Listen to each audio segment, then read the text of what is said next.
नमस्कार, आप देख रहे हैं मीडिया हलचल। मैं हूं आपके साथ पूजा यादव। उत्तर प्रदेश में होने वाले विधानसभा चुनाव को लेकर कई अटकलों के बीच में आपको बता दें कि खुद मुलायम सिंह यादव के समधी हरिओम यादव ये बता रहे हैं कि शिवपाल यादव और अखिलेश यादव के बीच में दूरियों की वजह क्या है, या फिर कौन वो लोग हैं जिनके कारण में इनके मतभेद हैं। तीसरी बात ये कि वो ये भी बताते नजर आते हैं कि जो गठबंधन अब हाल ही में हो चुका है चाचा और भतीजे के बीच में, दोनों की पार्टियों के बीच में, उसमें आखिरकार देरी क्यों हुई, इसको लेकर भी वो कई बातें कहते हुए नजर आते हैं। दरअसल मुलायम सिंह यादव के समधी हरिओम यादव और प्रगतिशील समाजवादी पार्टी के कह लीजिए कि वरिष्ठ नेता हरिओम यादव ने कई मसलों को लेकर मीडिया से बातचीत की। इसी बातचीत के दौरान में वो ये बताते हुए नजर आते हैं कि आखिरकार क्यों देरी हुई दोनों के ही गठबंधन को लेकर। दरअसल वो ये बताते नजर आते हैं कि कुछ ऐसे लोग हैं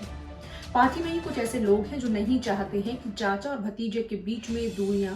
घटे। इसी कारण से इन्हीं ये कह लीजिए कि बातों की वजह से सिर्फ और सिर्फ चाचा और भतीजे के बीच में अब तक दूरियां हैं, वो यहीं पर ही नहीं रुकते हैं। वो बताते हैं कि कई लोग चाहते हैं कि अखिलेश यादव कुर्सी पर तो बैठे लेकिन चाचा साथ में ना हो, इसीलिए इन्हीं कारणों से गठबंधन में देरी हुई। पिछले कुछ दिनों में आप लोग लगातार ये सवाल सुनते रहे होंगे कि आखिरकार चाचा और भतीजे के बीच की दूरियां कब होंगी, क्या इस बार के विधानसभा चुनाव में चाचा और भतीजे साथ में चुनाव लड़ भी रहे हैं या फिर नहीं। ये तमाम सवाल सभी के जहन में थे, लेकिन आखिरकार इस सवाल का जवाब उस वक्त मिल गया जब खुद अखिलेश यादव चाचा शिवपाल के घर पे उनसे मुलाकात करने के लिए पहुंच गए। 45 मिनट तक चली इस बातचीत के बाद में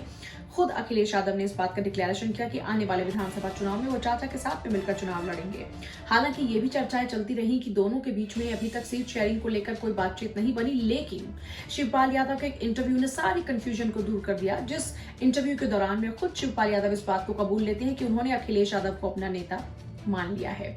और साथ ही साथ वो ये भी कहते नजर आते हैं कि अखिलेश यादव को सत्ता के सिंहासन पर पहुंचाना ही अब उनका उद्देश्य है। सीट शेयरिंग को लेकर भी उनसे जब सवाल पूछा गया तो उन्होंने कहा कि इस पर हमारी उस दौरान कोई बातचीत नहीं हुई। खैर, इससे तर हरिओम यादव रामगोपाल यादव को लेकर भी बोलते हुए नजर आते हैं। देखिए, ज्यादा खुलकर बोलकर नजर नहीं आते, लेकिन उनकी जो यहाँ पर बातें थी उसमें एक बात समझ में आ रही थी कि जिस तरीके से तमाम चर्चाएं आमतौर पर चलती रही कि शिवपाल और अखिलेश के बीच की दूरियों की वजह वो भी रहे, तो ऐसे में इशारों इशारों में वो भी कुछ कुछ इस तरीके की बातें करते हुए नजर आते हैं। लेकिन साथ ही साथ जब उनकी अपनी जो भूमिका रहेगी उसको लेकर सवाल पूछा जाता है, उनसे पूछा जाता है कि समाजवादी पार्टी से आपको भी निष्कासित कर दिया गया, उस पर आप क्या जवाब देंगे, तो उनकी तरफ से कहा गया कि उन्हें बहुत ज्यादा दिन हुए नहीं, 5 से 6 महीने पहले उनको पार्टी से निष्कासित कर दिया गया, लेकिन अब भी उनकी जो भूमिका है वो बहुत ही खास है, और अगर उनको इस बार ये कह लीजिए कि वैल्यू नहीं दी जाती है, सम्मान नहीं दिया जाता, तो समाजवादी पार्टी का इससे नुकसान होगा। तो कुल मिलाकर देखा जाए तो कई मसलों को लेकर बातचीत करते हुए हरिओम यादव ने यह भी स्पष्ट कर दिया इशारों इशारों में सही कि कौन से वो लोग हैं, किन कारणों से